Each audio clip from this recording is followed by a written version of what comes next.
Yeah, we got Draymond Green here. So first of all, congratulations. Thank you. Four straight finals appearances. First half was rough, Draymond. Y'all didn't really seem to have any sync going offensively. Defensively, there were some struggles there.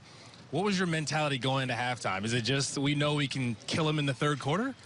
We're down 11. Yeah. We probably should have been down 25. Yeah. And so we knew coming out that, we would get ourselves together on the offensive end, which would also help our defense, and vice versa. And once we did that coming out, we really got to go in there quick in that third quarter, and, the whole game changed for us. Can you compare this season and this playoff run to the previous season? This has been a different season. A lot of injuries, a lot of adversity. It's just different. What was it like for you? It's a completely different season. Last year you had a bunch of new guys. You had the whole excitement of KD's Hurricane.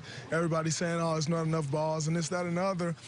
This season was different. Our mentality coming into the season was, let's get better but stay healthy. Okay. And we did the complete opposite. Yeah. We got hurt a lot. So the challenges of this year, and then also trying to repeat and go back-to-back, it's tougher. And, this one feels a little bit better. This series seemed like a real challenge for you guys. The last two games, the first halves weren't great. How are you continually able to keep your composure and not panic and go in the third quarter with confidence and end up winning the game? Well, like Steve said at halftime, we're down 11, guys. That's 2 minutes for us if we get our heads in the game. And we always believe that. We know we can come back from any lead. We can score enough, and we can put enough stops together. And so we never lose confidence in ourselves. It would be much easier on our hearts if we could start better, but however you got to get it done, you got to get it done. You got to give a lot of credit to our guys for sticking with it. Okay, when do you guys start looking ahead to the Cavs and kind of preparing for that series? We'll enjoy this on the flight home, but once we land, it's over. Our coaching staff, I'm sure, are already looking ahead, but we can enjoy this now, and once we land, that plane land in Oakland, it's time to shift gears. All right, Greg has a question for you here. Draymond, Greg Pop in San Francisco. You guys were getting hammered on the offensive boards in the first half. I could see you make a real effort to box out more right away to start the second half. You wound up with 9 defensive rebounds and 13 in total. So tell me about your mentality to try to clear every missed shot by the Rockets in the second half, Draymond. I knew, that was one of the things that gave them the lead. They weren't shooting the ball great at all, but they got every offensive rebound they could possibly get, and I knew that it would start with me, keeping Capella off the boards or keeping P.J. Tucker off the boards, and then all our guys would fill in and clean up the rebounds. So once I started doing my job and started boxing out, Clay came over rebounds, Steph came over rebounds, Kevin came over rebounds, and that was big for us. Ray, this is Saint along the same lines with Capella. I thought you were masterful in taking away their favorite play with the penetration from Harden, lob to Capella. Talk about how you stunted that or committed to Harden to take the play away. Well, it's just really a cat and mouse game. That's a tough play because James Harden is coming downhill full speed and he can finish at the rim.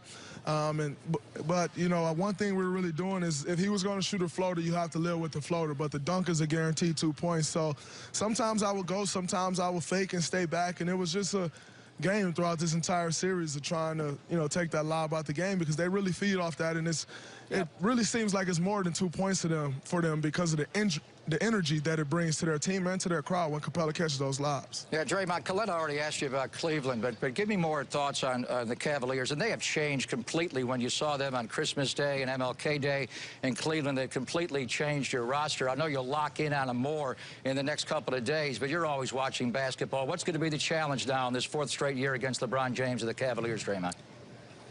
The challenge is going to be to try to make things tough on Bron. In saying that, you're going to make things tough on him. He's still going to get his numbers. But if we can take everyone else away, that's going to be important. Taking their shooters out the game and, making LeBron try to beat us. So it's important that, whoever guarding LeBron, you man up and, get into the ball and try to make things tough, but also take the other guys out. One more question for you, Draymond. Your defensive mentality. We were talking to Rod Adams on postgame after last game. He talked about the fact that you guys have a lot of freedom out there to kind of make decisions, ball screen coverage and all those different things. What's your mentality out there, and how do you decide what coverage to go with at any point in time? Well, it's most important just to communicate. You know, if you're going to switch the coverage up throughout the flow of the game, you just have to be communicating that early to the guys. And, you know, I'm really random on the defensive end, but as long as I'm communicating, you know, the guys will get the call, and I feel comfortable doing it. You know, one thing about the NBA is got a lot of great players, and if you give them a steady diet of the same thing over and over, they eventually pick it apart. So I think switching it up is important and being on the same page. I got you. Congrats, brother. Enjoy it. Thank you.